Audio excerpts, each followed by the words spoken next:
এর জন্য আমি কালকে থেকে তেলের জন্য ঘুরতেছি, বাট তেল পাইতেছি। তো 5-6 ঘন্টা উপরে দাঁড়াইছিও, তারপর পাই নাই মহাখালী এখানে।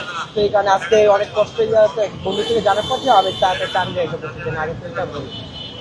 গাড়ি কাগজটা তো লাগবে। কাগজটা আমার সাথে নেই, বাট আমার কাছে ফোনে ছবি আছে। ছবিতে তো হবে না, আমি এটা জানি। যদি আমাদের কিছু আনাই দিতে পারি, বাট সময় লাগবে, সময় লাগবে। কত টাইম লাগবে? আধা ঘন্টার সময় দেবো। আধা ঘন্টা টাইমের মধ্যে যদি আনতে পারেন। আমি এনে দিব, আমার বাসায় দিই, আমি এনে দিচ্ছি। হ্যাঁ, আপনার লাইসেন্স গাড়িটা আপনার নামে আছে?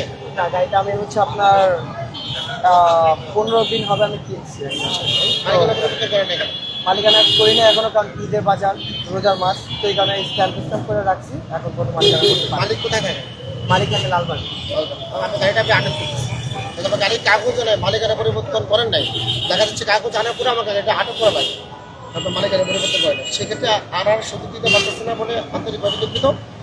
আপনি যেহেতু একজন সুনাগরিক, আপনি আমাকে বাইকটা আটক করতে সহযোগিতা করবেন আশা করি। আপনার গাড়ির চাকরি দেবেন, ওনার কোনো গাড়ির কাগজপত্র সাথে নেই এবং মালিকানা পরিবর্তন নেই, লিখে দেন। ধন্যবাদ আপনার, ধন্যবাদ।